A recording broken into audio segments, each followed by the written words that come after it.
네, 안녕하세요. 네, 어제 천안에서 내려왔습니다. 저는 2002년 8월 15일에 구원받은 박으뜸 형제라고 합니다. 그래서 2020년 1월 1일에 또 교회의 부름을 받고요. 이렇게 천안에서 지금까지 전도인의 일을 감당하고 있습니다. 그래서 전도인이 되다 보니까 삼천리 금수강산 여기저기를 이렇게 다녀볼 수 있는 그런 특권이 주어졌습니다. 그래서 이번에는 이렇게 바로 바다가 보이는 곳에서 예수님께서 이렇게 갈릴리 호수에서 이렇게 말씀을 이렇게 바다를 보시면서 하시는 그런 그림도 좀 생각이 나고요. 그래서 이렇게 주일날 우리 형제 자매인들과 말씀으로 교제할 수 있는 기회를 주신 하나님께 참으로 감사를 드립니다. 이렇게 또 아름다운 교회당을 또 이렇게 준비해 주시고 또 복음을 전할 수 있는 기회를 주신 하나님께 감사를 드립니다. 그러면 기도하고 시작하도록 하겠습니다. 우리를 사랑하시는 하나님 아버지 참으로 감사를 드립니다. 십자가 보혈로 저희의 모든 죄를 대속하여 주시고 하나님 자녀 삼아 주시고 또 몸된 교회 안에 거하며 또 믿음을 지키고 또 복음을 전할 수 있는 기회를 주신 것 참으로 감사를 드립니다.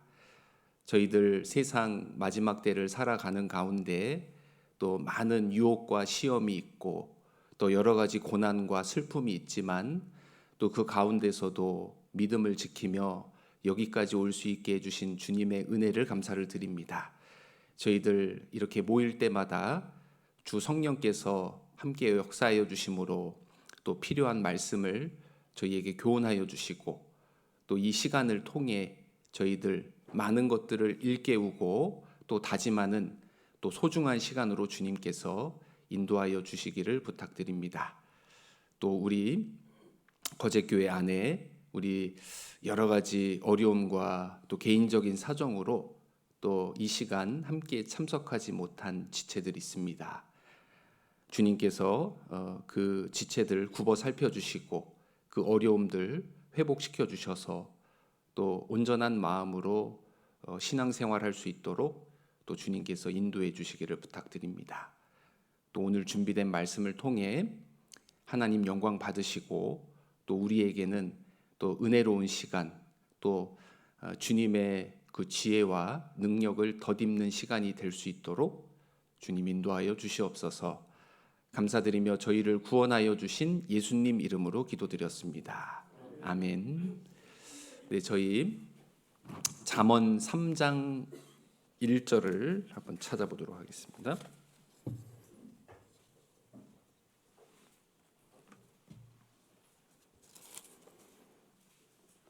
구약성경 912페이지 잠언 3장 1절부터 10절까지 말씀을 이렇게 번갈아 가면서 한번 같이 읽어보겠습니다. 그래서 제가 먼저 읽고 우리 형제 자매님들께서 한 절 읽고 그렇게 10절까지를 같이 읽어보려고 합니다. 1절부터 제가 읽겠습니다. 내 아들아, 나의 법을 잊어버리지 말고 내 마음으로 나의 명령을 지키라.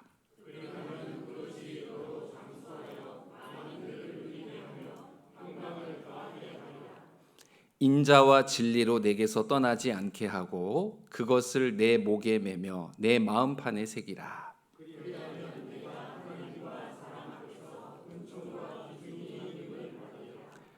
너는 마음을 다하여 여호와를 의뢰하고 내 명철을 의지하지 말라.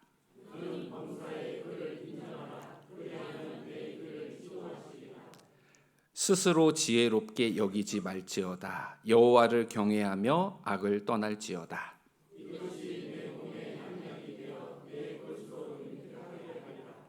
내 재물과 내 소산물의 처음 익은 열매로 여호와를 경외하라.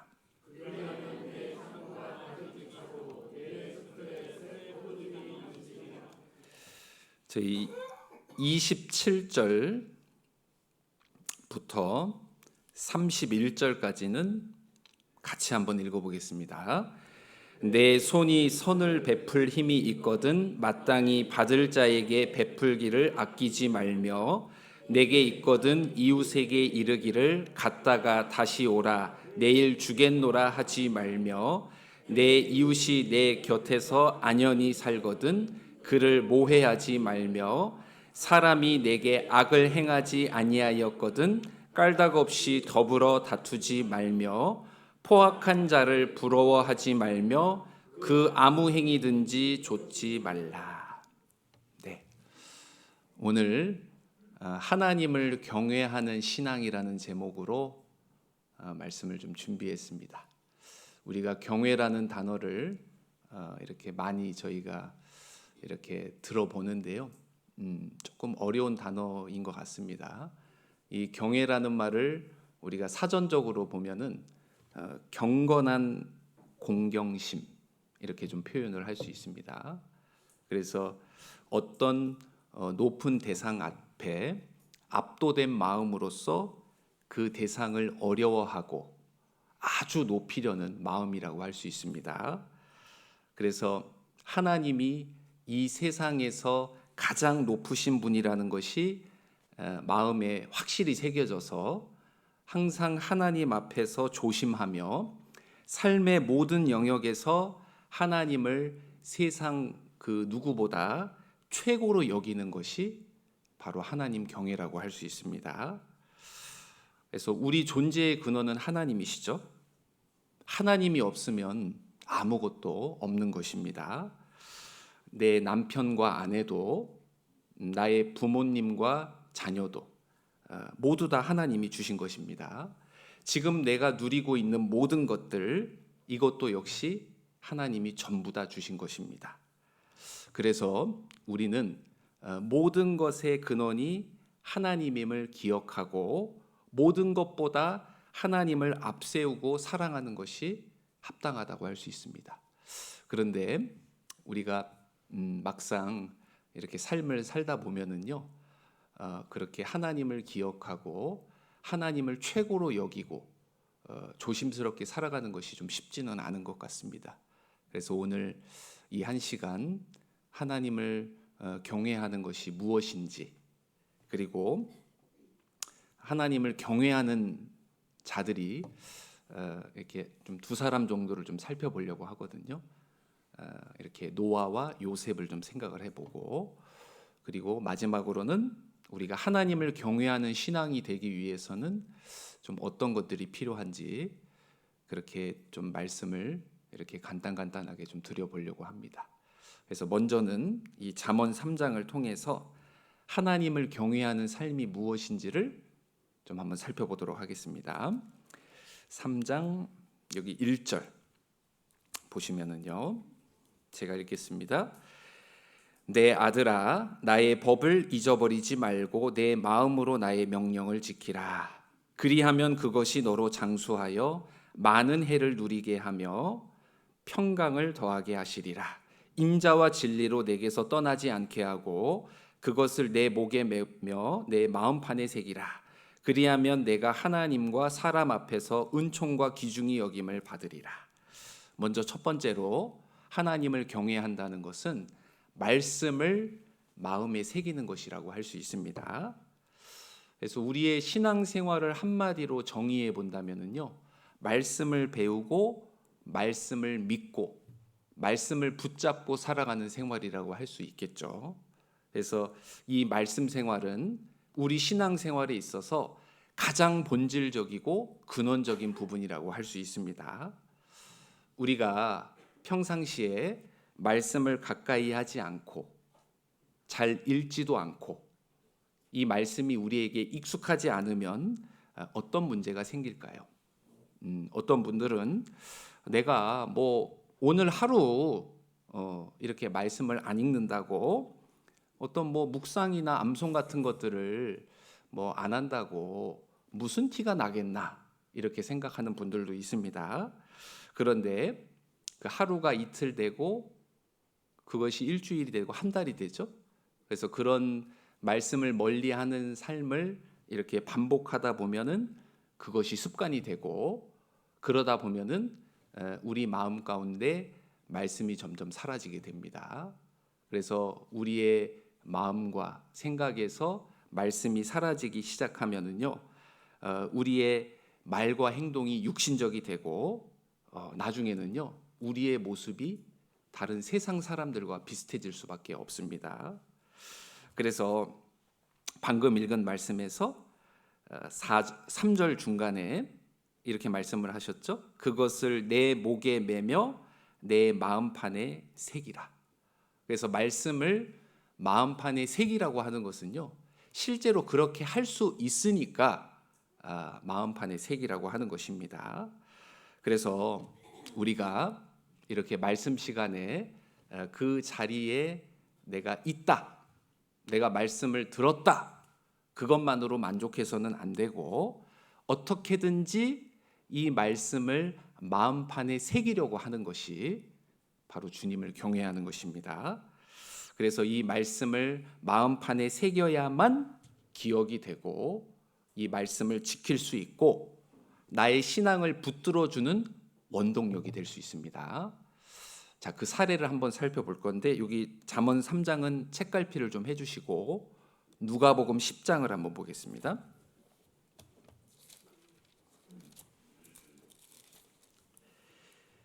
신약성경 110페이지 누가복음 10장 38절입니다.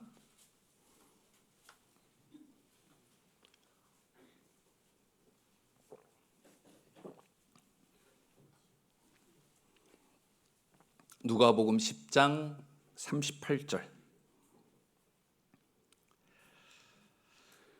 38절 제가 읽겠습니다. 저희가 길 갈 때에 예수께서 한 촌에 들어가심에 마르다라 이름하는 한 여자가 자기 집으로 영접하더라. 39절을 같이 읽어보겠습니다. 그에게 마리아라 하는 동생이 있어 주의 발 아래 앉아 그의 말씀을 듣더니. 자, 이 베단이라는 지역에 마리아라는 여인이 살고 있습니다. 그래서 이 마리아는요, 그 나사로 아시죠? 요한복음 11장에 이렇게 무덤에 들어갔다 나흘 만에 살아난 그 나사로, 그리고 마르다, 그 동생이 이제 마리아가 되겠습니다. 그래서 이 마리아가요, 지금 방금 읽은 말씀에서 이제 예수님의 말씀을 직접 들을 수 있는 그런 기회가 찾아온 것입니다. 그래서 경청을 하였고, 정말 그 주님 발 아래 앉아서요, 정말 그 마음판에 새기려는 그런 어떤 태도로 말씀을 잘 들었던 것 같습니다. 우리가 생각해 보면 그 예수님 그 제자들은요, 3년 반 동안 예수님과 동고동락하면서 수많은 말씀을 들었습니다. 하지만은 그 가운데 진리를 깨닫지 못했고, 어떻게 보면은 나중에 주님을 부인하는 그런 비극이 벌어졌는데, 이 마리아는요, 주님의 말씀을 정말 마음에 새기려고 들었기 때문에 그 짧은 시간 말씀을 듣는 가운데 예수님의 죽으심과 장사하심, 그리고 부활하심을 알게 되었고, 그것이 문자 그대로 될 것이라는 믿음이 생겨났던 것입니다. 그래서 그 결과 이 마리아는요, 내가 주님께 정말 나의 사랑을 표현해야 되겠다, 자, 이런 결심이 들어간 것입니다. 그래서 우리는 이 마리아의 사례를 통해서 구원받은 지 오래되고 성경을 많이 알아야만 말씀을 잘 깨닫고 주님을 더 사랑하고 많이 수고하고 희생할 수 있는 것이 아니라, 그렇지 않더라도 얼마든지 구원받은 지 얼마 안 됐어도요, 우리가 배우는 말씀이 얼마 안 되더라도 내가 주님 말씀을 마음판에 새기고자 정말 주님 발 아래 앉아 간절한 마음으로 우리가 말씀을 들으면 복음을 위해 인생을 바칠 수 있는 그런 신앙이 될 수 있구나, 우리가 그것을 좀 기억해야 되겠습니다. 그래서 우리는 구원받은 그리스도인으로서 하나님을 경외한다. 그런 신앙이 되려면은요. 정말 이 성경 배우는 것에 마음을 다하고 정말 열심을 다해야 되겠습니다. 그래서 우리 내가 공부를 하고 뭐 집안일을 하고 이렇게 직장 생활을 하는 거에 정말 반만큼의 열심만 우리가 성경 가까이 하고 그걸 익히는데 우리가 좀 한번 쏟아 본다면 우리 모두 다 하나님을 경외하는 신앙이 될 수 있습니다. 저희 다시 본문 잠언 3장으로 가보겠습니다. 잠언 3장 5절을 제가 읽어보겠습니다. 잠언 3장 5절. 너는 마음을 다하여 여호와를 의뢰하고 내 명철을 의지하지 말라. 너는 범사의 그를 인정하라. 그리하면 내 길을 지도하시리라. 자, 두 번째로 하나님을 경외한다는 것은 마음을 다하여 여호와를 경외하고 범사의 주님을 인정하는 것이라고 할 수 있습니다. 자, 먼저 한 사람이 구원을 받았다는 것은요, 하나님을 경외하고 존중하는 행동이 됩니다. 그 다음에 이제 구원받은 사람은요, 남은 생애를 나의 죄를 위해 죽어주신 그 주님의 은혜와 사랑에 보답하는 마음으로 하나님 우선주의로 살아가는 것이 바로 주님을 경외하는 것이 됩니다. 그래서 우리 마태복음 6장 33절 다 아시죠? 너희는 먼저 그의 나라와 그의 의를 구하라. 그리하면 이 모든 것을 너희에게 더하시리라. 이렇게 말씀을 하셨는데 여기서 중요한 표현은 먼저입니다. 먼저. 너희는 먼저 그의 나라와 그의 의를 구하라. 그래서 여기서 먼저라는 것은 이 세상 무엇보다 누구보다 하나님을 사랑한다는 뜻입니다. 우리 욥 아시죠? 욥을 보면은요. 욥기 1장 1절에 욥은 순전하여 정직하여 하나님을 경외하며 악에서 떠난 자더라. 이렇게 표현을 하고 있습니다. 당시에 욥은요. 하나님을 경외했기 때문에 항상 하나님 중심의 삶을 살았고 범사의 주님을 인정하였습니다. 그리고 이제 항상 하나님 생각만 가득했고 정말 하나님을 기쁘시게 하는 삶을 살기를 무지 애를 썼던 사람입니다. 그래서 그 욥의 모습을 보면은 욥은 하나님을 자기의 아내보다 자기의 자녀들보다도 더 사랑했다는 것을 알 수 있습니다. 그래서 욥이 그 10명의 자녀가 한꺼번에 죽었죠. 그리고 온 몸에 병이 들었을 때도 변함없는 신앙으로 하나님께 영광을 돌렸습니다. 그래서 하나님을 경외한다는 것은 주님이 항상 나의 삶의 1번이다.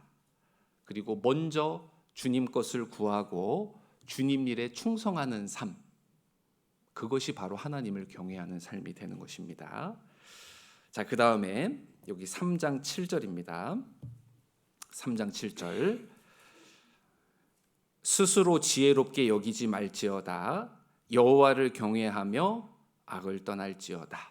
자, 세 번째로 하나님을 경외한다는 것은 죄를 멀리하고 악을 떠나는 것이라고 할 수 있습니다. 그래서 하나님을 경외한다는 것은요, 개인적으로 아주 철저하게 그 죄를 정리하고 세상에서 구별되는 것으로 표현할 수 있습니다. 만약에 우리 구원받은 그리스도인이 죄에서 구별되지 않으면은요, 마음의 평강이 깨집니다. 기도를 해도 응답이 안 되는 거예요. 또 삶 가운데 여러 가지 징계가 있습니다. 그 사람은 결국에는 주님께 쓰임 받을 수 없다는 겁니다. 만약에 구원받은 그리스도인들이 그 세상 사람들처럼 그 TV 속에 있는 어떤 그런 예능들, 그리고 뭐 드라마들, 스포츠, 게임 그런 것들에 빠져서 시간과 물질을 쏟아붓는다든지 어떤 그런 것들 때문에 허송세월을 보낸다면은요, 그것은 하나님을 경외하는 것이 아니고 하나님을 멸시하는 행동이 되는 것입니다. 그래서 이제 우리 삶 가운데 이 죄가 들어오지 않기 위해서는요, 우리가 좀 부지런히 살아야 됩니다. 여기 잠언 8장 13절을 한번 보겠습니다. 잠언 8장 13절. 잠언 8장 13절을 같이 읽어보겠습니다. 여호와를 경외하는 것은 악을 미워하는 것이라. 나는 교만과 거만과 악한 행실과 패역한 입을 미워하느니라. 그러니까요, 이 하나님을 경외하는 것 그리고 악을 미워하는 것, 이것이 지금 연결이 되어 있는 것입니다. 그래서 이 중에서 끝에 악한 행실, 패역한 입, 이제 이런 것들이 나오죠. 그래서 저도 지금 말씀을 전하고 있지만 조금 찔립니다. 그래서 엊그제 이제 자매하고 이렇게 대화를 하다가 좀 제가 좀 대답을 좀 이렇게 거칠게 했나 봐요. 그래서 이제 요즘 왜 이렇게 말투가 거치냐고 저한테 막 이렇게 혼내길래 내가 언제 거칠게 했냐고. 그런데 이제 옆에 증인이 있었습니다. 저희 딸들이. 그래가지고 미안하다고, 네, 조심하겠다고 이제 이렇게 바로 이제 좀 머리를 숙였는데, 그래서 이 구원받은 그리스도인들이 우리 서로 간에 편하다고 해서 또 이렇게 집안에서 가족들에게 함부로 대한다든지 어떤 날카롭고 거친 말들을 하는 것은요, 하나님을 경외하는 것이 아닙니다. 그래서 우리가 정말 나의 입에 파수꾼을 두고 이렇게 말을 할 때 좀 조심하게 하는 것도 필요하고, 항상 덕을 세우고 좀 이렇게 신중하게 행동하는 것이 우리가 여호와를 경외하는 것이라는 것을요, 좀 기억해 주셨으면 좋겠습니다. 저희 다시 잠언 3장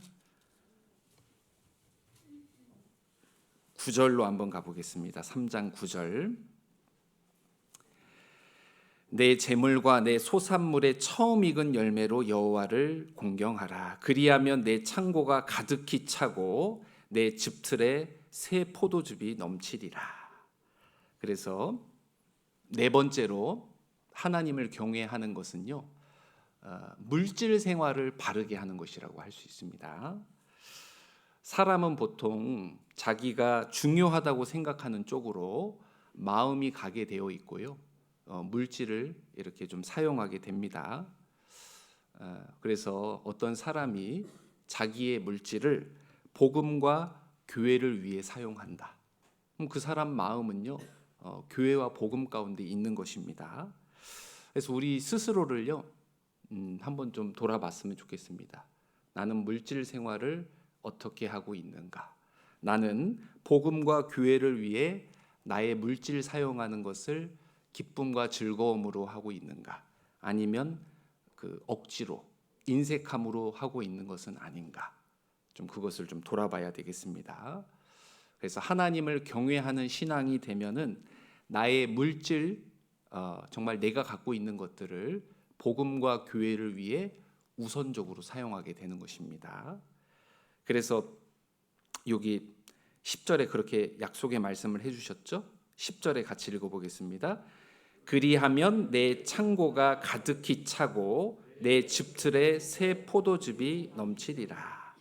그래서 물질 생활을 바르게 하는 사람은요, 주님께서 그 사람을 더 잘 살도록 필요한 것들을 채워주시고 도와주시는 것이 있다는 것을 저희는 믿어야 합니다.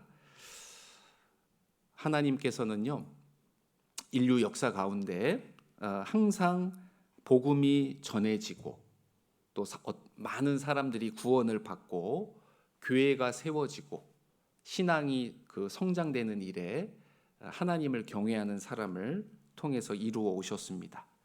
우리 교회 안에도요, 맞죠? 뭐 우리 거제교회뿐만이 아니고 뭐 제가 지금 있는 천안교회, 우리 전국교회 정말 많은 곳에 이 복음과 교회를 위해서 자원하는 마음으로 자기의 물질을 적극적으로 드리면서 정말 거기에 동참해 주신 분들이 많이 있다라는 것을 잘 알고 있습니다. 이 죄악이 넘치고 마지막 징조가 다 이루어진 지금, 어떻게 보면은 이 역사를 끝내시고 주님이 오실 만도 한데 왜 아직까지 주님이 이 땅에 오시지 않았을까? 좀 생각해 본다면 이 복음과 교회를 위해 수고하고 희생하는 사람들, 그 하나님을 경외하는 그리스도인들이 그 주님의 재림을 이렇게 막고 있다라고 생각이 듭니다. 그래서 주님은 오늘도요, 하루를 천년같이 참으시면서 한 영혼이라도 더 건질 수 있는 기회를 주고 계시는 것입니다. 저희 디모데전서 6장 9절을 한번 보겠습니다.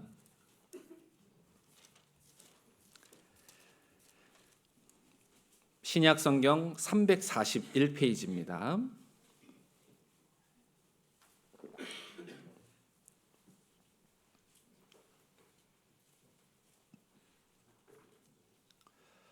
디모데전서 6장 9절 10절.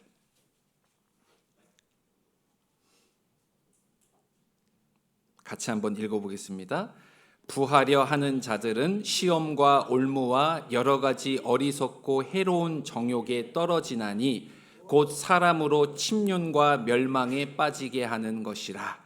돈을 사랑함이 일만하게 뿌리가 되나니 이것을 사모하는 자들이 미혹을 받아 믿음에서 떠나 많은 근심으로써 자기를 찔렀도다. 자, 돈을 사랑함이 일만하게 뿌리가 된다. 우리 구원받은 그리스도인들이 부자 되려고 애를 쓰다 보면은 결국엔 건강뿐만 아니고 신앙까지 망치게 됩니다. 결국 그 사람은 돈의 노예가 될 수밖에 없고 수단과 방법을 가리지 않고 돈을 쫓게 됩니다. 만약에 내 신앙생활을 제쳐두고 주님께서 내게 맡겨주신 그 영혼 건지는 일을 내팽겨 쳐놓고 부자가 되려고 하는 것이 잘하는 것일까요? 우리 구원받은 그리스도인들은 물질의 마음이 뺏겨서는 안 됩니다. 우리가 부자 되려고 애를 쓰면은 결국에는 죄를 짓고 올무에 걸리게 된다. 그리고 그 재물마저도 주님이 빼앗아 갈 수도 있는 것입니다. 어떤 분들은요, 내가 지금 어느 정도 재산을 모아놨다. 내 명의로 된 아파트가 있다. 노후 보장을 야무지게 했다. 직장이 안정되어 있다. 자, 그러면서 위안을 삼을 수 있습니다. 이것이 이 세상을 잠깐 사는데 편리하기도 하고 안심이 될 수는 있지만 그 소유의 넉넉함이요, 그 사람의 신앙을 보장한다든지 어떤 전도를 결국 이렇게 잘하게 해주는 것은 아닙니다. 우리가 신앙생활을 우선순위로 살아가는 가운데 주님께서 허락해 주신 그 물질을 잘 관리해서 지혜롭고 합당하게 사용하도록 노력하는 것이 합당하지, 우리가 지나치게 이런 돈에 대한 욕심을 부리는 것은 좀 합당치 않은 것입니다. 그래서 좀 그 부분을 좀 생각을 해봤습니다. 그리고 다시 잠언 3장 27절로 한번 가보겠습니다.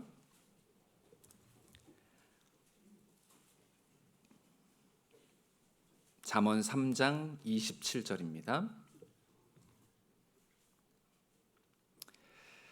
내 손이 선을 베풀 힘이 있거든 마땅히 받을 자에게 베풀기를 아끼지 말며 내게 있거든 이웃에게 이르기를 갔다가 다시 오라 내일 주라 내일 주겠노라 하지 말며 내 이웃이 내 곁에 서서 안연히 살거든 그를 모해하지 말며. 자, 여기까지 읽었습니다.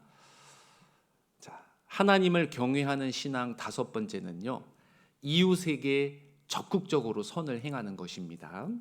그래서 주님을 경외하는 신앙이 되면은요, 그 이웃 사랑하기를 실천하기 때문에 그 사람의 모습을 통해 그리스도의 향기가 전해지게 됩니다.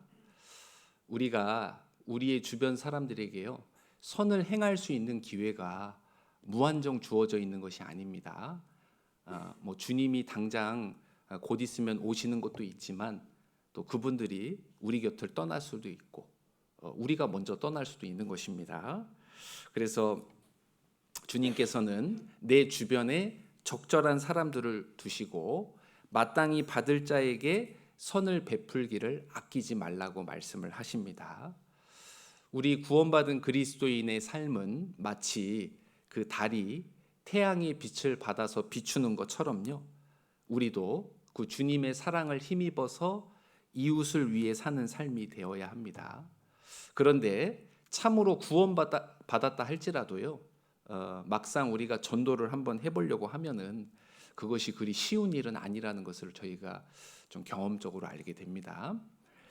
저희 마태복음 5장을 한번 보겠습니다. 마태복음 5장 14절.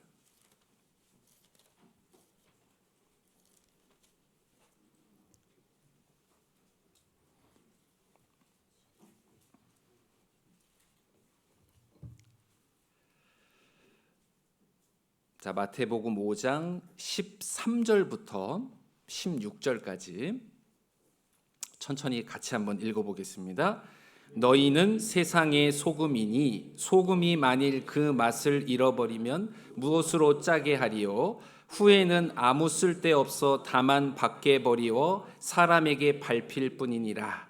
너희는 세상의 빛이라. 산 위에 있는 동네가 숨기우지 못할 것이요 사람이 등불을 켜서 말 아래 두지 아니하고 등경 위에 두나니 이러므로 집안 모든 사람에게 비치느니라.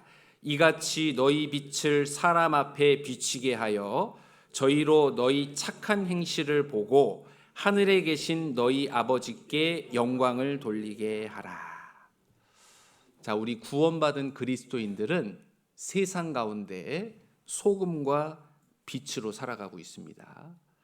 먼저 소금을 보면은요, 소금은 주로 그 하는 역할이 그 부패가 되는 것을 방지하는 역할을 합니다.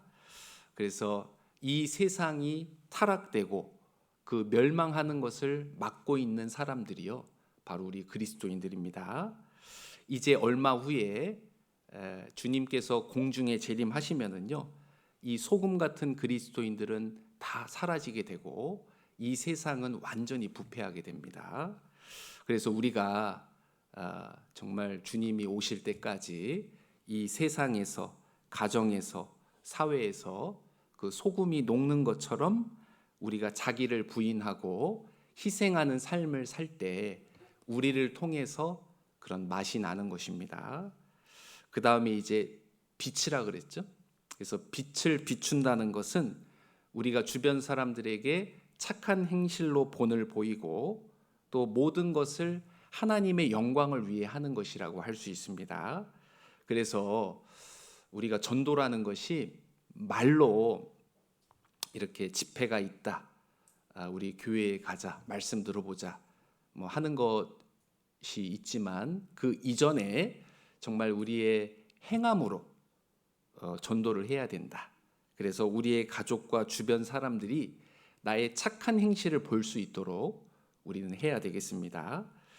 그래서 우리가 정상적인 신앙생활을 하면서 죄를 멀리하고 온유한 말과 행동으로 그 상대방을 대하고 그 가운데 전도를 해보면은요, 내 말에 이제 힘이 실리게 됩니다. 능력이 생기게 됩니다. 그러면 상대방이요, 그것을 함부로 이렇게 비판하거나 농담처럼 여기지는 못하게 됩니다. 그래서 우리가 행동은 못하면서 말로만 이렇게 전도를 한다, 그렇게 해서는 안 되는 것입니다. 그래서 그렇게 했을 때 여기 16절 말씀처럼 이같이 너희 빛을 사람 앞에 비치게 하여 저희로 너희 착한 행실을 보고 하늘에 계신 너희 아버지께 영광을 돌리게 하라. 그래서 정말 우리가 소금과 빛이 되는 삶을 살면은요, 그들이 말씀 앞에 나오고 구원을 받게 된다. 그리하여서 하나님이 영광을 받게 되는 것입니다. 그래서 먼저 잠언 3장을 통해서 우리가 하나님을 경외하는 것이 무엇인지 우리가 살펴보았습니다. 그래서 먼저는 말씀을 마음판에 새기는 것, 자, 그 다음에는 범사에 하나님을 인정하며 살아가는, 하나님 우선주의로 살아가는 것, 그리고 그 다음에는 죄를 멀리하는 것, 물질 생활을 바르게 하는 것, 그리고 이웃에게 적극적으로 선을 행하는 것이라고 좀 살펴봤습니다. 자, 이번에는요, 이제 하나님을 경외한 사람들 두 사람을 좀 살펴보려고 합니다. 먼저 우리 노아를 좀 생각을 해볼 건데, 우리 창세기 6장으로 한번 가보겠습니다. 창세기 6장 5절입니다.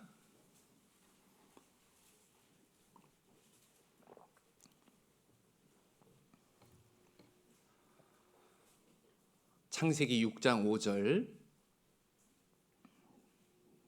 제가 읽겠습니다.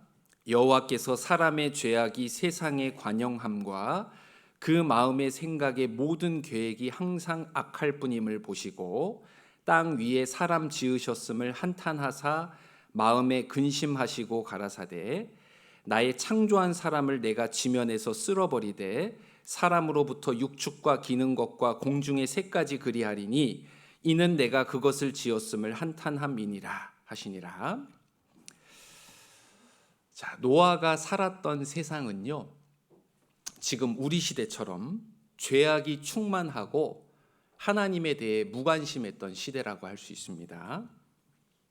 하나님께서는요, 사람들의 그 마음과 생각을 아주 꿰뚫어 보고 계시는 분이죠. 그래서 당시 세상 사람들, 세상 모든 사람들의 그 마음이 악하고 죄가 너무나도 넘쳐났기 때문에 이제 더 이상은 안 되겠다. 참다가 그 한계를 넘어서서 이제 심판을 내리기로 작정하신 겁니다. 그런데 그런 죄악된 그 세상 가운데서 이 노아는요, 하나님에 대한 신앙을 지켰고 하나님을 경외하는 삶을 살고 있었습니다. 자, 여기서 문제 하나 나가겠습니다. 자, 용기 있는 자는 한번 대답을 해보시면 좋을 것 같습니다. 자, 노아는 아담의 몇 대 손이었을까요? 자, 보기는 1에서 10 사이에 있습니다.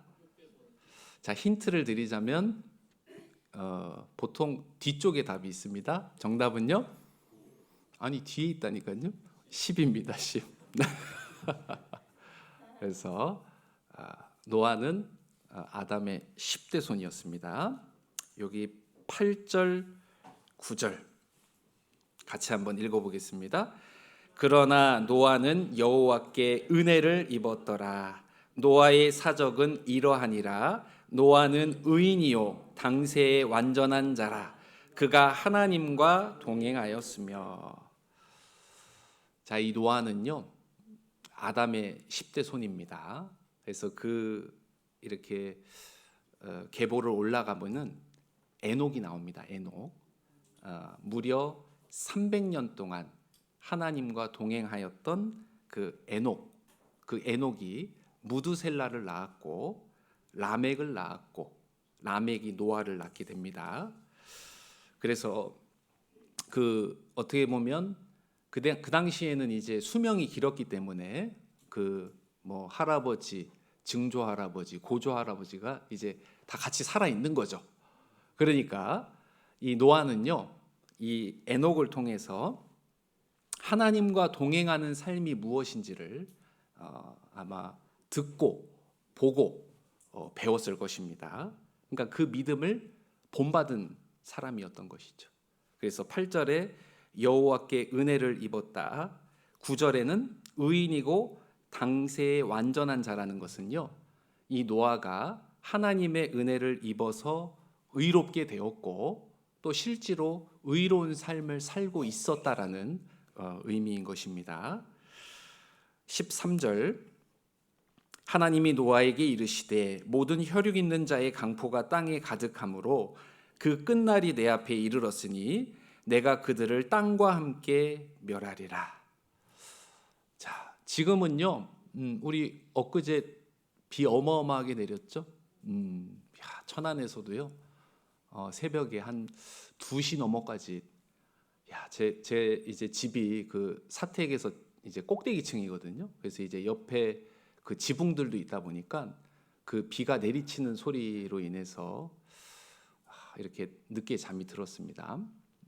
근데 이제 지금 이 홍수 심판이 있기 전 이때의 상황을 우리가 생각을 해보면요, 이때까지는 비가 단 한 번도 내리지 않은 상태였습니다. 그러니까 그 대기권 위에 물층이 존재하고 있었던 것이죠. 그러니까 계절의 변화도 없었고 그 적당한 온도와 습도로 인해서 그 동식물들이 살기, 그러니까 사람들도 살기가 너무 좋은 환경이었던 것입니다. 그러니까요, 그 당시에 뭐 300살, 500살, 700살, 900살 이렇게 삶을 사는데, 만약에 900살인 사람이 있다. 근데 나는 900년 동안 비 오는 걸 한 번도 안 본 거예요. 그런데 지금 노아가 와가지고 이제 비 내린다, 이 물로 심판한다, 그 얘기 들으면 믿어질까요? 안 믿어질까요? 안 믿어지는 거예요. 아니, 내가 900년 동안 비 오는 걸 한 번도 안 봤다니까. 이 노아 이 양반아, 어디 미친 거 아니야? 아마 이랬을 것입니다. 그러니까 그 당시의 경험과 상식으로는 이 노아의 말이 믿기가 참 어려웠던 것입니다. 그러니까 노아 자신도요, 비가 오는 걸 못 봤습니다. 그런데 노아는 하나님에 대한 신앙이 있었죠. 하나님을 경외하는 신앙이었기 때문에 말씀 그대로 성취가 된다는 것을 믿고 있었던 것입니다. 6장 22절을 같이 한번 읽어보겠습니다. 노아가 그와 같이 하되 하나님이 자기에게 명하신 대로 다 준행하였더라. 하나님의 명령을 준행하였다. 노아는 하나님의 말씀을 목숨처럼 중요하게 여겼기 때문에 당시 그 사람들의 비난과 조롱 속에서도요, 그 100년 가까운 시간 동안 묵묵히 이렇게 방주를 만들고 기어코 완성을 해낸 것입니다. 우리 노아가 배 만들어 봤을까요? 여기 거제 조선소 가깝나요? 네. 그래서 우리 배 좀 만들어 보신 분들은 뭐 배 만들라고 하면 네 하고 이제 만들 텐데, 네, 전 배 뭐 구경도 거의 못 해본 사람입니다. 저 같은 사람한테 배 만들라 그러면은 어떻게 될까요? 아유, 뭐 어림도 없죠. 자동차보다 복잡한 게 배라면서요. 그러니까 경험도 없습니다. 배를 만든 경험도 없는 노아, 그리고 노아의 가족들 합쳐서 그 8식구가요, 그 길이 140m, 높이 14m가 되는 그 엄청난 크기의 그 방주를 완성해야 됐습니다. 그러니까 한 100년 가까운 시간이 걸렸다고 이제 우리는 추정할 수 있는데, 그러니까 뭐 이 일도 했다가 뭐 저 일도 했다가 좀 쉬기도 했다가 뭐 그러면서 쉬엄쉬엄 배를 만들었을 것 같지는 않고, 그 100년 가까운 시간 동안 오로지 방주를 만드는 데만 그 온 가족이 매달리지 않았을까, 이런 생각을 해봅니다. 당시를 생각을 해보면은요, 뭐 성경이 있었을까요? 교회가 있었을까요? 말씀과 교제가 있었을까요? 전혀 없었습니다. 얼마나 그 노아는 외롭고 지루했고 막막하고 고달팠을까요? 만약 이 노아가 하나님을 경외하는 신앙이 없었다면은요, 아마 오래지 않아서 금방 포기하고 아마 때려쳤을 겁니다.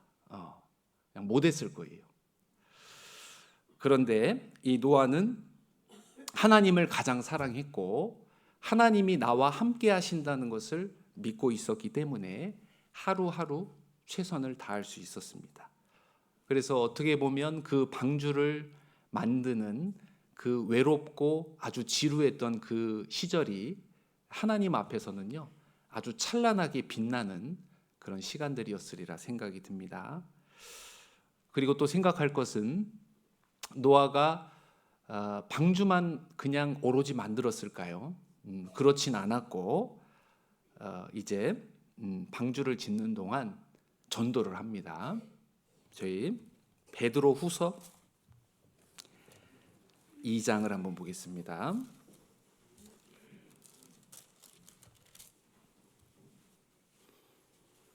신약성경 384페이지입니다.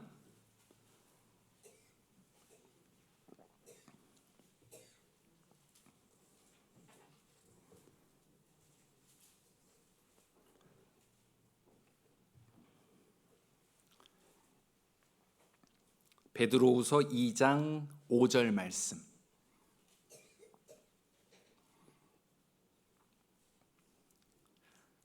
같이 한번 읽어보겠습니다. 옛 세상을 용서치 아니하시고 오직 의를 전파하는 노아와 그 7 식구를 보존하시고 경건치 아니한 자들의 세상에 홍수를 내리셨으며. 자, 여기 중간에 노아가 의를 전파했다고 했죠. 그래서 노아는요, 방주를 짓는 동안 그 사람들에게 부지런히 하나님의 말씀을 전하고 그 홍수에 대해서 경고했지만 아무도 듣지 않았고 그 노아의 그 8 식구만 이제 홍수로부터 구원을 받았습니다. 당시 사람들은요, 이 노아의 경고를 무시했고 믿지 않음으로 모두 멸망하였습니다. 우리가 여기서 생각해 볼 것은 다른 사람들은 심판받고 다 죽었지만 이 노아의 가족들은 건져짐을 받은 것입니다. 그러니까 노아가요, 자신과 자신의 가족들은 건져냈다는 것입니다. 그래서 우리 사도행전 16장 31절에도 주 예수를 믿으라 그리하면 너와 내 집이 구원을 얻으리라 이런 말씀이 있죠. 그러니까 세상 사람들을 방주로 인도하지는 못했지만 노아는 자신과 자기의 가족들을 건져낼 수 있었고 이 믿음의 계보가 끊어지지 않고 이어져서 예수님이 탄생하게 하는 데 기여했던 것입니다. 이제는 우리 차례죠. 노아가 장차 홍수가 나고 온 세상이 물에 잠길 것을 믿었다면요, 우리는 무엇을 믿어야 되겠습니까? 정말 곧 있으면 불심판이 있고 영원한 지옥이 있다는 것을 우리는 믿어야 합니다. 그리고 확실히 믿었다면 그 믿음을 전파해야 되는 것입니다. 그래서 우리 구원받은 그리스도인들부터 이 심판에 대해서 그 영원한 지옥에 대한 확신이 필요하다고 좀 할 수 있겠습니다.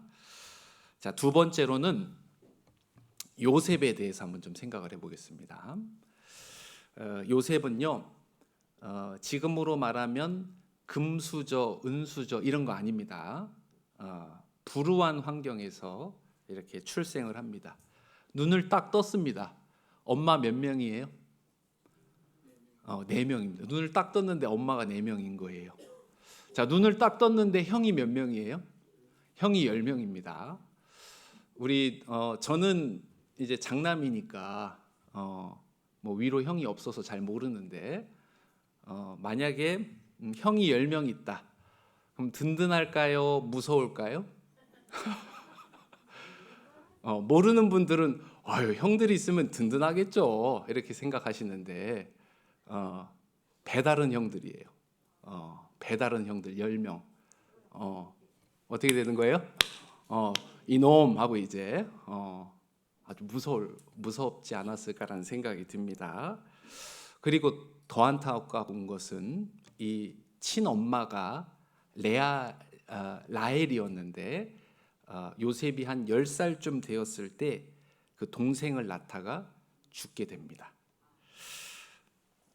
그러니까 어린 시절 요셉이 얼마나 힘들었을까요? 정말 뭐 사랑 제대로 보살핌을 받았을까? 그 형들하고 우애 좋게 지내는 것도 쉽지 않았을 것 같은데 그럼에도 불구하고 우리가 성경을 통해 요셉을 살펴보면은요, 아주 반듯하게 성장을 합니다. 그리고 부모님께 순종하고 정직하고 성실한 사람이 됩니다. 그렇게 된 이유는요, 이 요셉에게 하나님을 경외하는 신앙이 있었기 때문입니다. 저희 창세기 39장을 한번 보겠습니다.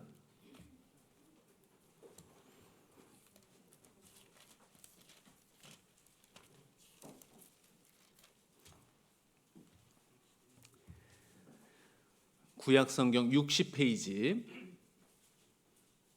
창세기 39장 1절입니다. 창세기 39장 1절 제가 읽겠습니다. 요셉이 이끌려 애굽에 내려가매 바로의 신하 시위대장 애굽 사람 보디발이 그를 그리로 데려간 이스마엘 사람의 손에서 그를 사니라. 자, 요셉이 이 17세의 나이에 형들의 미움을 받아서요, 은 20개로 타국으로 노예로 팔려가게 됩니다. 이때 요셉은요, 하루 아침에 그 아버지께 받았던 그 소중한 채색 옷도 이제 빼앗기게 되었습니다. 그 고향과 친구까지도 다 빼앗기게 되었고, 그 누리던 자유도 다 빼앗기게 되었습니다. 이제는요, 이 보디발 장군의 집에서 노예로 종살이를 하게 된 것입니다. 그러니까 지금으로 보면은 외국인 노동자가 된 거죠. 그래서 요즘 외국인 노동자들은, 여기 외국인 노동자 안 계시죠? 그래서 뭐 죄송한 얘기지만 거의 뭐 임금이나 그런 대우가 비슷해졌는데, 한 20년, 30년 전만 해도요, 좀 이렇게 여러 가지 그런 차별과 그런 어려움들이 아마 있었던 걸로 저는 알고 있습니다. 그러니까 그런 정말 타국에서 좀 아주 고생스러운 서글픈 어떤 그런 신분이 되었다는 것입니다. 그래서 하지만은 그럼에도 불구하고 요셉이 빼앗기지 않았던 한 가지, 그것이 바로 하나님을 경외하는 신앙이었습니다. 요셉이 그 형들에 의해서 구덩이에 빠질 때에도, 그 애굽으로 끌려갈 때도, 그 노예 생활 중에도 이 요셉은요, 하나님이 나와 함께 하신다는 것을 기억하였던 것입니다. 그래서 시편 우리 23편 4절에 내가 사망의 음침한 골짜기로 다닐지라도 해를 두려워하지 않을 것은 주께서 나와 함께 하심이라. 주의 지팡이와 막대기로 나를 안위하시나이다. 그래서 요셉은 주님이 지금 내 옆에 계시다, 이렇게 믿고 있었고, 그렇기 때문에 나는 주님과 함께 살 거다, 나는 주님을 기쁘시게 하는 삶을 살 거다, 이런 어떤 마음이 있었던 것입니다. 2절 여호와께서 요셉과 함께 하심으로 그가 형통한 자가 되어 그 주인 애굽 사람의 집에 있으니 그 주인이 여호와께서 그와 함께 하심을 보며 또 여호와께서 그의 범사에 형통케 하심을 보았더라. 그래서 이 2절 3절 말씀에서 이 보디발 장군이요, 이 요셉을 통해서 형통케 하심을 보았다. 하나님을 경외하며 하나님과 동행하는 사람은요, 그 주변 사람들로 하여금 그에게 하나님이 함께 하심을 볼 수 있도록 하게 하는 것입니다. 요셉은 하나님의 이름을 빛내고 싶었기 때문에 자기가 맡은 일을요, 정말 부지런히 최선을 다해서 하였습니다. 10대의 나이에 참 외국인 노동자가 되었다. 정말 우리가 만약에 그런 삶이다, 얼마나 고단할까요? 얼마나 힘들까요? 하지만 이 요셉은 신세한탄을 하지 않았고 기쁨과 감사함으로 하루하루를 견뎌내었던 것입니다. 그러던 중 어느 날 이 보디발 그 장군에게 눈에 띄게 된 거죠. 그러니까 지켜본 거예요. 야, 어떻게 해서 저 친구는 원망이나 불평도 하지 않고 늘 얼굴이 밝을까? 어린 친구 같은데 매사에 정직하고 어떻게 늘 성실하면서 맡은 일을 완벽히 해내고 있는가? 자, 그렇게 지켜보게 된 겁니다. 그 비결은 요셉은 남이 보든 안 보든 하나님을 경외하면서 살았기 때문에 진심으로 자기가 맡은 일에 최선을 다했던 것입니다. 그래서 하나님을 믿지도 않고 알지도 못하는 이 보디발의 눈에도 요셉이 하나님과 함께하는 사람이라는 것을 보게 된 것입니다. 그래서 우리가 이 요셉의 모습을 통해 교훈을 받는다면 우리도 내가 어디에 있든지 내가 하나님이 나와 함께 하신다는 것을 기억하면서 우리가 아주 성실히 살아간다면 내 삶을 통해서 다른 사람들이 주님을 보고 나를 통해 복음이 전해질 수 있는 기회가 있다는 것을 우리가 좀 기억해야 되겠습니다. 4절입니다. 4절 요셉이 그 주인에게 은혜를 입어 섬김에 그가 요셉으로 가정 총무를 삼고 자기 소유를 다 그 손에 위임하니 그가 요셉에게 자기 집과 그 모든 소유물을 주관하게 한 때부터 여호와께서 요셉을 위하여 그 애굽 사람의 집에 복을 내리심으로 여호와의 복이 그의 집과 밭에 있는 모든 소유에 미친지라. 주인이 그 소유를 다 요셉의 손에 위임하고 자기 식료 외에는 간섭하지 아니하였더라. 요셉은 용모가 준수하고 아담하였더라. 자, 그래서 이 보디발은요, 자신의 집이 복을 받고 재산이 점점 늘어난다는 것을 알게 되었고, 이것이 바로 이 요셉을 통해서 하나님이 축복해 주시고 도와주신다는 것을 깨닫게 된 것입니다.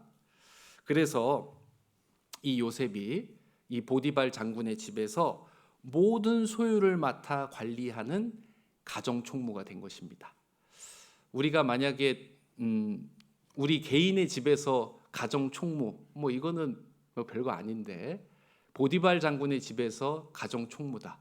아마 그 노예들 일하는 분들이 그래도 수십 명은 되지 않았을까요? 한마디로 초고속 승진을 하게 된 겁니다. 요셉은요. 그래서 이제 정직하고 성실했죠. 근데 6절에 보니까 외모가 어떻게 돼 있죠? 용모가 준수하고 아담하였더라. 요즘 말로 하면 엄친아네요. 엄친아. 엄마 친구 아들. 그래서 모든 걸 다 갖춘 사람을 요즘 엄친아라고 합니다. 그래가지고 이제 보디발의 눈에도 띄었고 문제는 이제 보디발의 아내의 눈에도 이제 띄게 된 것입니다. 좀 불길한 예감이 들죠. 그래서 여기 7절부터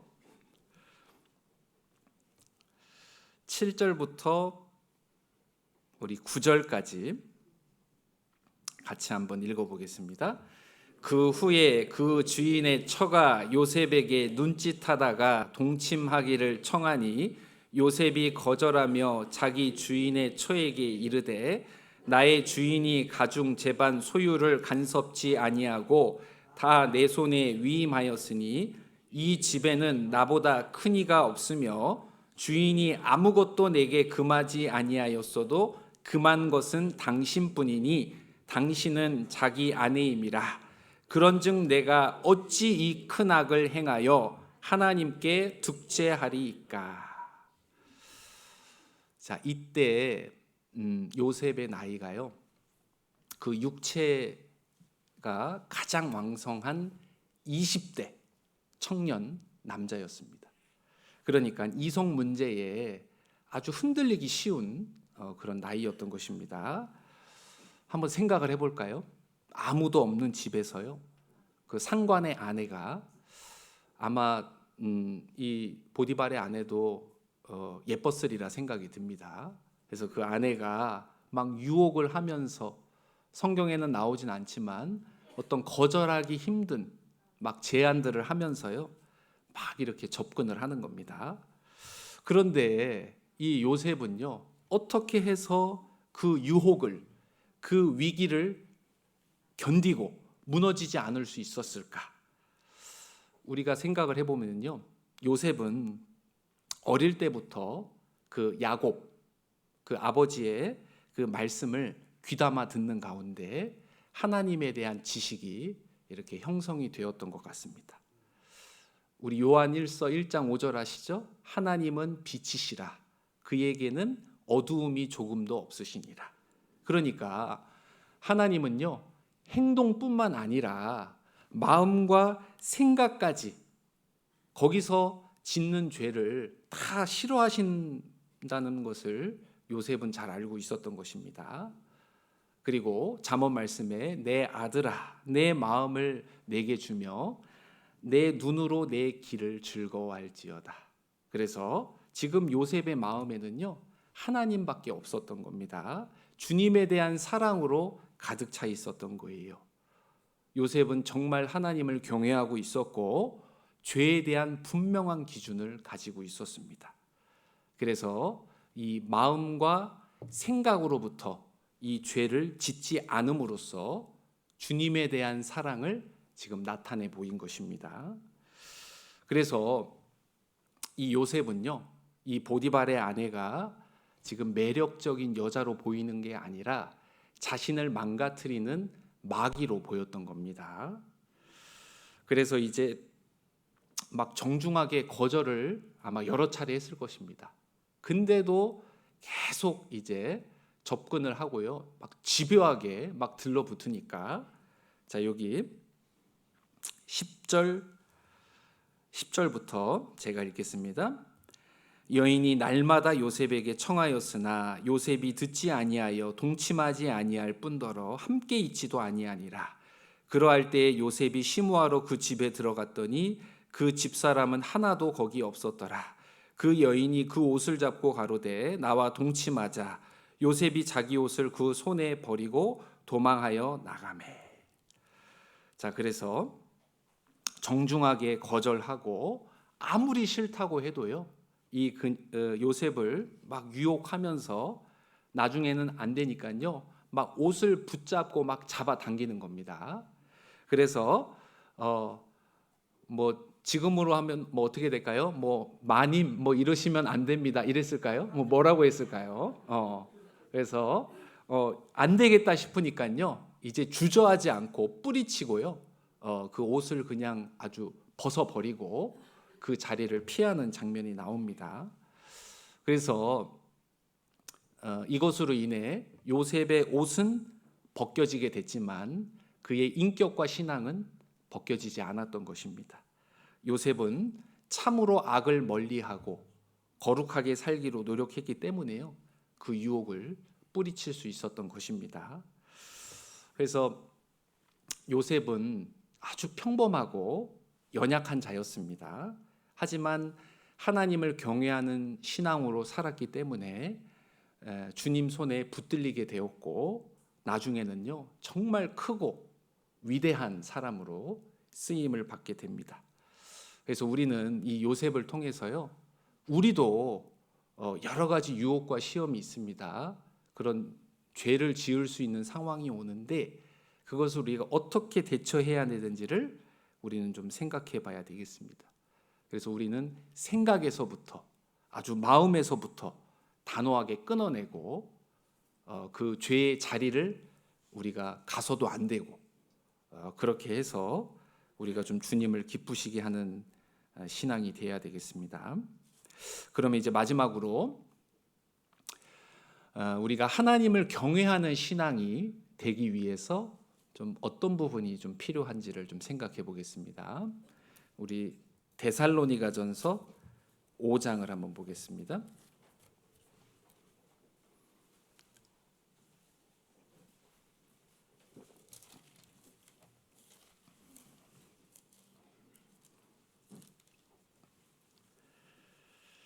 신약 성경 332페이지입니다.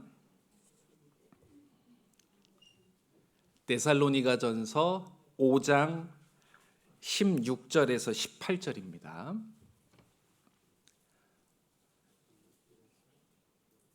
16절에서 18절까지 같이 한번 읽어보겠습니다. 항상 기뻐하라, 쉬지 말고 기도하라, 범사에 감사하라.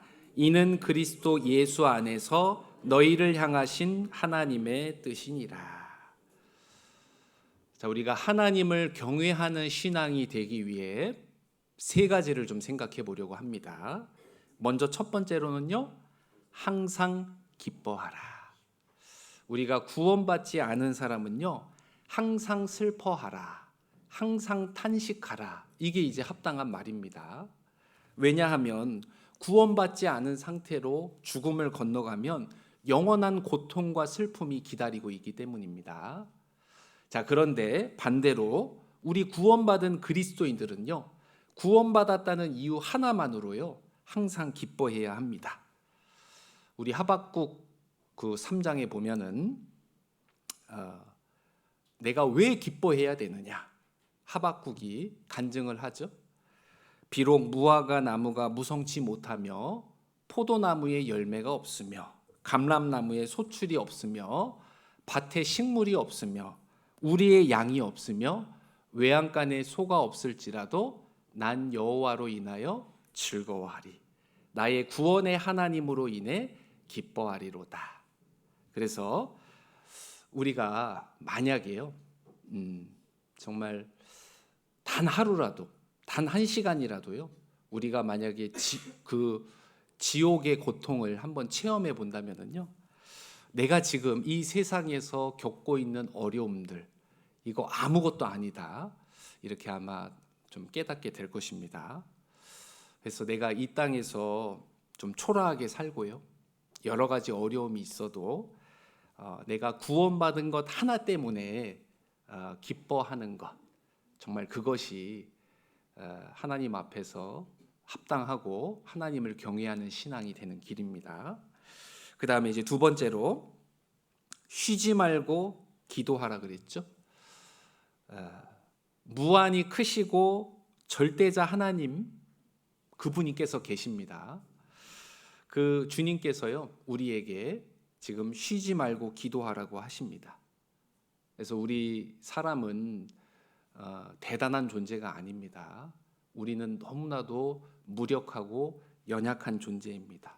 우리는 항상 하나님께 의존해야 될 존재라는 것을 기억하고 하나님의 도움을 구하는 것이 합당한 것입니다. 그래서 하나님께서 우리의 아버지가 되셨기 때문에 우리는 어려움이 있을 때마다요, 언제든지 우리는 기도할 수 있습니다.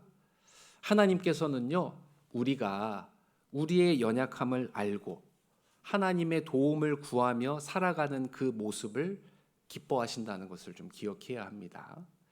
그래서 우리가 좀 기도를 좀 잘 하려면은요, 아무래도 이제 말씀은 우리가 그래도 좀 하는 것이 어렵지는 않은데 이 기도는 좀 쉽지가 않은 것 같습니다. 그래서 좀 시간과 장소, 어떤 그런 방식 같은 것들을 내가 정해서 그것이 좀 습관이 되도록 꾸준히 하는 것이 좋겠습니다. 그래서 기도는 저절로 되는 것이 아니고요, 내가 아주 애를 쓰고 어떻게든 잘 하려고 노력을 해야만 기도는 잘하게 되는 것입니다.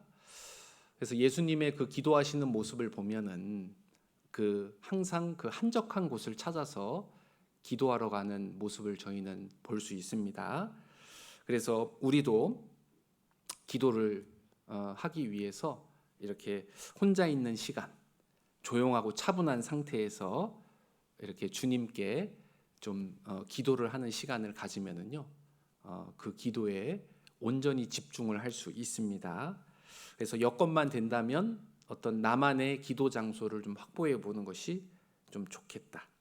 그래서 그것들이 좀 안 되면 베란다도 있고 화장실도 있고 복도도 있고 계단도 있고 옥상도 있고, 안 되면 바깥을 산책하면서 어떻게든지 내가 이렇게 혼자 있을 수 있는 공간을 좀 확보해 보는 것이 좋고, 이렇게 눈만 감으면 잡생각이 올라온다, 잠이 온다, 이렇게 하는 분들은 눈 뜨고 기도해도 되고, 기도가 좀 잘 안 되면 좀 기도 노트를 만들어서 좀 적어보는 것도 좋습니다.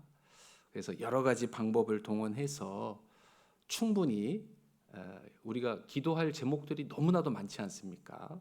그래서 나와 우리 가족들 그 정도가 아니고 우리 교회를 위해서 또 우리 목사님과 또 앞에서 수고하시는 분들을 위해서 또 아프신 분들 또 지금 전도 중에 있는 분들 교제 가운데 멀어진 분들 그래서 우리가 여러 가지 그런 기도 제목을 가지고 좀 쉬지 말고 기도했을 때 그것이 하나님을 경외하는 신앙이 됩니다.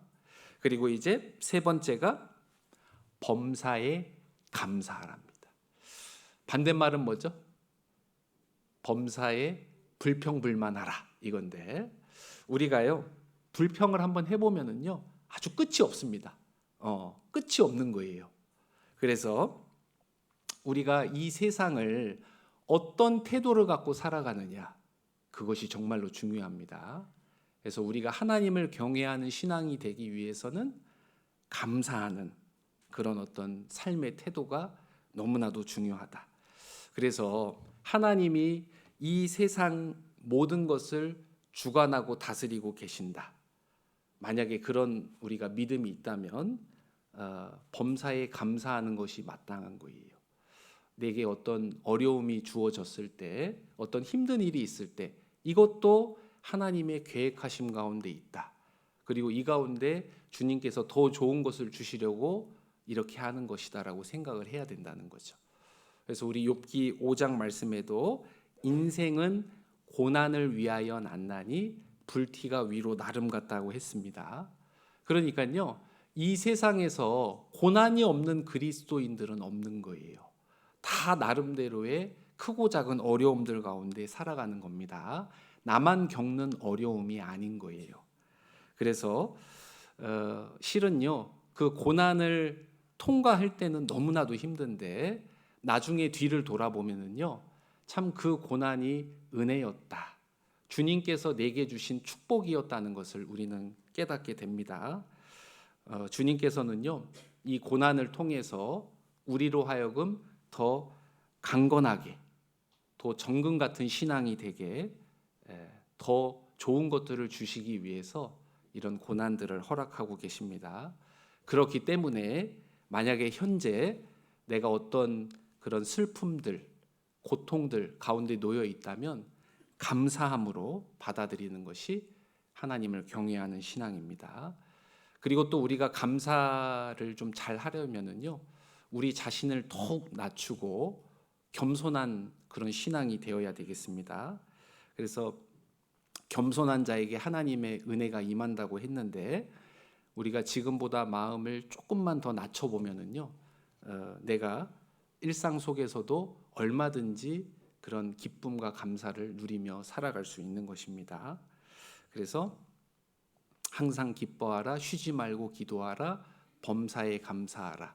세 글자로 줄이면 항쉬범. 그래서 이 세 개를 우리가 꾸준히 해서 하나님을 경외하는 신앙이 되어야 되겠습니다. 그래서 오늘 하나님을 경외하는 신앙에 대해서요, 좀 이렇게 여러 가지 말씀을 드렸습니다. 첫 번째로 잠언 3장에서 하나님을 경외하는 것이라는 것은 말씀을 마음판에 새기고 또 하나님 우선주의로 살고 그 다음에 죄를 멀리하고 물질 생활을 바르게 하고 그 다음에 이웃에게 적극적으로 선을 행하는 것이라고 했습니다. 그리고 우리가 노아와 요셉을 통해서 하나님을 경외하는 신앙 그리고 그 하나님을 경외하는 사람들이 어떠한 복을 누리는지도 살펴보았습니다. 그리고 이제 경외하는 신앙이 되려면은요 항쉬범을 잘해야 된다. 이것까지 말씀을 드렸습니다. 우리가 이제 잠언 31장에 현숙한 여인이 나옵니다. 그녀는 하나님을 경외하는 신앙이었기 때문에 아주 열심히 살았죠. 그리고 남편을 높였죠. 자녀를 바르게 양육하였습니다. 우리가 왜 교회 생활을 열심히 할까요? 왜 우리가 순종의 길을 걸어가고 있을까요? 하나님을 경외하기 때문입니다. 왜 내가 회사 생활에 충실히 하고 어떤 부정한 방법을 우리가 사용하지 않을까요? 하나님을 경외하기 때문입니다. 그래서 우리가 하나님을 앞세우고 하나님을 존중하고 하나님을 경외하는 그 삶이 축복의 길이라는 것을 저희가 좀 기억했으면 좋겠고, 그래서 우리 거제교회 모든 분들이 각자가 하나님을 경외하는 신앙이 된다면 우리 가정, 우리 구역, 우리 교회가 정말 주님이 역사하시는 교회, 구원받는 역사가 날로 일어나는 교회가 될 것이라 믿습니다. 기도하고 마치도록 하겠습니다. 은혜롭고 사랑이 풍성하신 하나님 아버지, 참으로 감사를 드립니다. 오늘 하나님을 경외하는 신앙에 대해서 또 생각해 보는 시간 가졌습니다.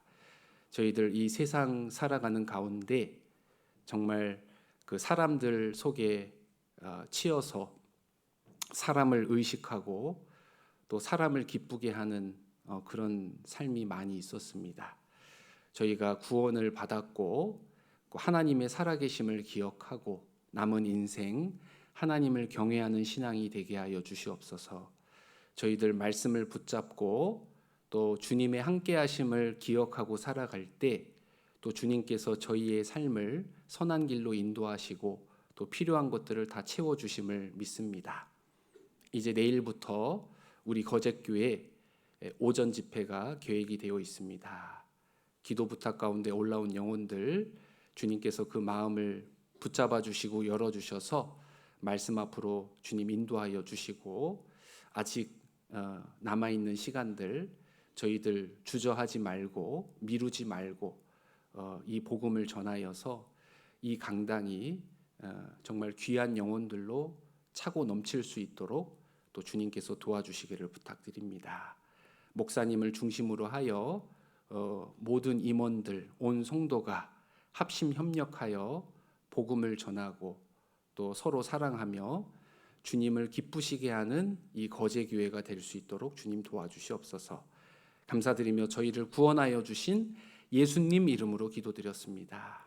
아멘. 네, 저희